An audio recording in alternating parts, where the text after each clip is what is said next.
बिस्मिल्लाहिर्रहमानिर्रहीम। अस्सलाम वालेकुम। उम्मीद है आप ठीक होंगे, खैरियत से होंगे। तैयब बलोच आपकी खिदमत में फिर से हाजिर है जी। आज अदालती महाज से जुड़ी हुई चंद अहम डेवलपमेंट्स पर गुफ्तगू करेंगे। सबसे पहले खबर तो ये है कि बिल आखिर सुप्रीम कोर्ट ऑफ पाकिस्तान के दो अढाक जजेस ने अपने ओहदे का हलफ उठा लिया है, यानी कि जस्टिस सरदार तारिक मसूद और जस्टिस मजहर आलम मियाँ खेल ने जो है वो अढाक जज का आज हलफ लिया। चीफ जस्टिस काजी फैज़ ईसा ने उनसे हलफ लिया है और यूं अब वो बाकायदा सुप्रीम कोर्ट ऑफ पाकिस्तान के एक साल के लिए जज तैनात हो गए हैं।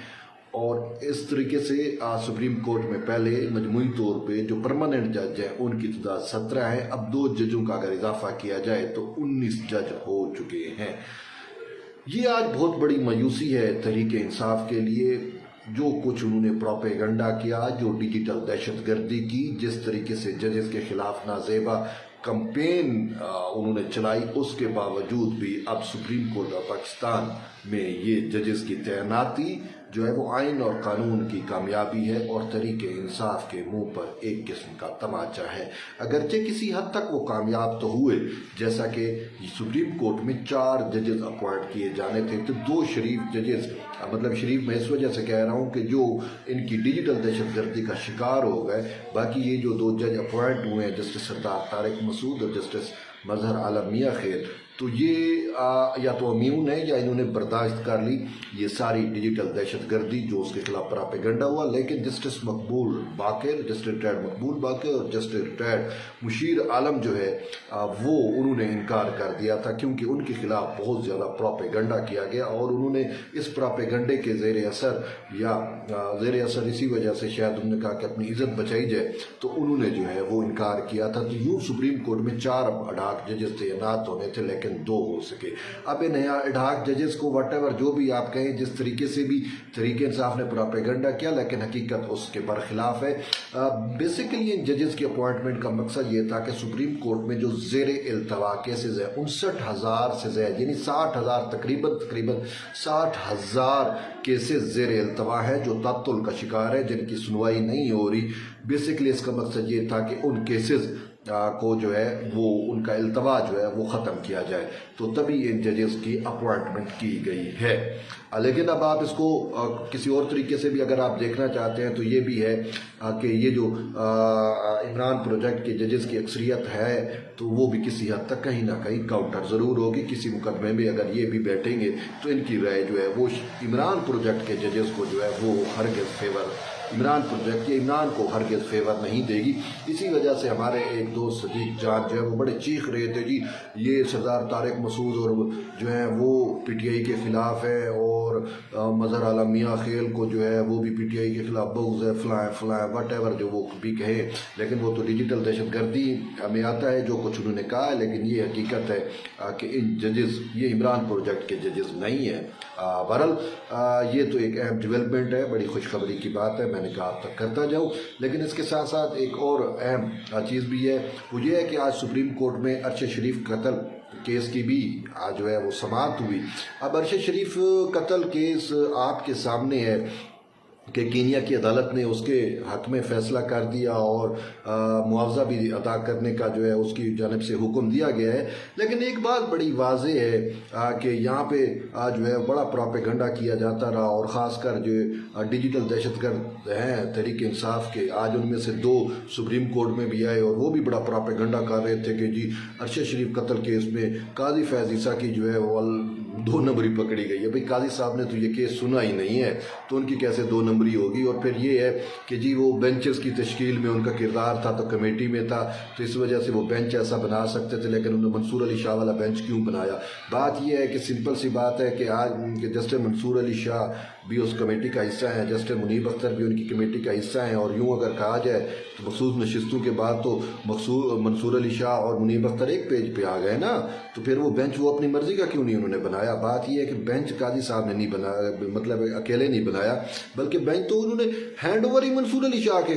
کے پاس کیا کیس کہ آپ سنیں، اور منصور علی شاہ نے آج سماعت بھی کی، لیکن معاملہ یہ ہوا کہ شاہ جی نے کہا، یہ کہنا تھا کہ دیکھیں جی یہ کیس پہلے لارجر بینچ سنتا رہا ہے، اور اب ٹھیک ہے ہم 3 رکنی بھی اگر بینچ سنے، تو انہوں نے کہا کہ میرے ساتھ یہ جو 2 ججز بیٹھے ہیں انہوں نے تو کوئی کیس ہی نہیں سنا اس ارشد شریف کا، اور نہ میں نے سنا ہے۔ ارشد شریف کیس کی اتنی سماعتیں ہو چکی ہیں، تو بہتر یہی ہے کہ اس ارشد شریف کیس کے اندر جو ہے وہ ان ججز کو شامل کیا جائے جو پہلے عمر عطا بندیال کے دور میں یہ کیس سنتے رہے ہیں، تاکہ انہیں بیک گراؤنڈ کا پتہ ہو۔ تو اسی وجہ سے اس کیس کی سماعت جو ہے وہ ملتوی کی گئی، اور نئے بینچ کی تشکیل کے لیے معاملہ پھر سے کمیٹی کو بھجوا دیا گیا، اور یہ کہنا تھا کہ خود منصور علی شاہ کا کہ جسٹس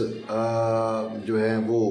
جمال خان مندوخیل اور جسٹس مظہر عالم، یہ 2 ججز پہلے کیس سنتے رہے ہیں، تو اب یہ اس کے حصہ ہوں گے۔ تو اب یہ 2 ججز کی شمولیت پر جو ہے وہ ڈیجیٹل دہشت گرد جو ہیں وہ بڑے چیخ رہے ہیں، سیخ پا ہو چکے ہیں۔ عمران ریاض ہو گیا، صدیق جان ہو گیا۔ بات یہ ہے، سمپل سی بات ہے، اگر آپ مجھ سے سچ پوچھیں، جو میں نے ارشد شریف کیس کو دیکھا ہے، اور میں نے ارشد شریف کے قتل کو ٹریس آؤٹ کرنے کی کوشش کی ہے ود ان پاکستان، تو مجھے یہی پتہ چلتا ہے کہ ارشد شریف قتل کیس کا کھرا جو ہے وہ تو بنی گالا کو جاتا ہے نا۔ بات بڑی سادہ سی ہے۔ مجھے یہ بتائیں کہ یہاں پہ ٹھیک ہے ان کے پاس ایک ریزن ہے جی ارشد شریف کے خلاف پی ڈی ایم حکومت میں جو ہے مقدمات ہو رہے تھے، مقدمات کس کے خلاف نہیں تھے، لیکن بات یہ ہے کہ ارشد شریف کو اس ملک چھوڑنے پر راضی کس نے کیا؟ خود تحریک انصاف کے چیئرمین عمران خان کی جو ہے ارشد شریف کو کال گئی کہ ارشد آپ اس ملک میں نہیں رہ سکتے، آپ کے لیے خطرہ ہے، آپ ملک چھوڑ جاؤ۔ تو پھر بھی وہ ملک چھوڑنے پہ بضد نہیں تھا، تو پھر تحریک انصاف کی جانب سے خیبر پختونخوا میں ان کی حکومت تھی، انہوں نے ایک جھوٹی ایڈوائزری جاری کرائی کہ ارشد شریف کو جو ہے وہ خطرہ ہے طالبان سے، دہشت گردوں سے، وہ اس کو کسی ٹائم بھی مار سکتے ہیں۔ تو یوں ارشد شریف جب ایڈوائزری دیکھی تو اس کا مائنڈ بنا، اور پھر ان کا مہا یوتھیا وہ مراد السعید، وہ خود ارشد شریف کو اس کے گھر لے کے گیا، اور جو ہے وہ پشاور ایئرپورٹ سے اس کو دبئی پہنچوایا، اور وہ سارا کچھ، اور اس کا لیپ ٹاپ بھی شاید اسی کے پاس تھا، بہت ساری چیزیں ہیں۔ اچھا پھر مجھے یہ بتائیں کہ ارشد شریف کو پھر دبئی سے کینیا، انہی یوتھروں کے ذریعے وہ کینیا بھی گیا، اور وہیں پہ اس کا قتل بھی ہوا۔ اور پھر مجھے یہ بتائیں کہ ارشد شریف کی لاش یا جنازے پر کس نے کھیلنے کی کوشش کی؟ یہ تحریک انصاف کے بانی چیئرمین، جب انہوں نے زمان پارک سے کراچی یا اسلام آباد کی طرف زمان پارک سے اسلام آباد کی طرف مارچ کیا، ٹھیک ہے، آزادی مارچ جس کو کہتے ہیں، تو وہ تو ارشد شریف کی جنازے کے اوپر کیا گیا تھا۔ پہلے یہ تو اپنے مارچ کی تاریخ نہیں دے رہے تھے، ارشد شریف کو جو ہی قتل کیا جاتا ہے پھر اس کے بعد انہوں نے اس کی لاش کو اپنے ساتھ لٹکایا، یعنی کہ اس کی لاش پہ کھیلنے کی کوشش کی سیاسی طور کے اوپر، اور وہی لاش کے اوپر انہوں نے آزادی مارچ کیا۔ تو ارشد شریف کے قتل کا سب سے بڑا فائدہ کس کو ہوا؟ اور یہ حقیقت ہے ارشد شریف کے قتل میں اگر صحیح طور پہ تحقیقات ہوں تو سارا کا سارا کھرا جو ہے وہ بنی گالا کو جاتا ہے۔ خان نے کیوں اس کو فون کیا تھا؟ خان نے اس کو ملک کیوں چھڑوایا تھا؟ بات یہ اگر وہ یہاں پہ قتل ہو جاتا تو پھر حکومت یہاں کی رسپانسبلٹی تھی، لیکن وہاں پہ انہوں نے اپنے طور کے اوپر لوگوں کو وہاں پہ لے کے جا کے اور قتل کروا کے، تو اب جو ہے وہ اس کا ملبہ جو ہے وہ کہ جنرلوں پہ ڈال رہے ہیں، فوج پہ ڈال رہے ہیں، اور یہ حقیقت جو ہے وہ اس کے برخلاف ہے۔ کھرا بنی گالا کو ہی جاتا ہے، آپ مان لیں، اور یہی سچ ہے، آپ خود دیکھیں ان ساری چیزوں کو، ٹھیک ہے۔ اور اس کے ساتھ ساتھ ایک اور اہم ڈیولپمنٹ ہے، وہ یہ ہے کہ سپریم کورٹ آف پاکستان کے بلکہ سپریم جوڈیشل کونسل کے چیئرمین بھی ہیں نا اپنے چیف جسٹس قاضی فیاض عیسیٰ صاحب، تو انہوں نے سپریم جوڈیشل کونسل کا اجلاس طلب کر لیا ہے، یعنی کہ بہت جلد طلب ہوگا، بھی ایگزیکٹ ڈیٹ میں آپ کو نہیں بتا سکتا، لیکن جتنی بھی کونسل میں درج شکایات ہیں وہ انہوں نے طلب کر لی ہیں، اور ریکارڈ سیکٹری جو کونسل ہے، رجسٹرار جو ہوتا ہے سپریم کورٹ کا سیکٹری کونسل بھی ہوتا ہے نا، تو اس کو کہا ہے کہ آپ ہمیں ریکارڈ سبمٹ کرائیں، تو اس میں خود چیف جسٹس قاضی فیاض عیسیٰ کے خلاف بھی شکایت ہے، اور الیکشن کمیشن کے خلاف بھی یہ تحریک انصاف کی شکایت ہے، اور اس کے ساتھ ساتھ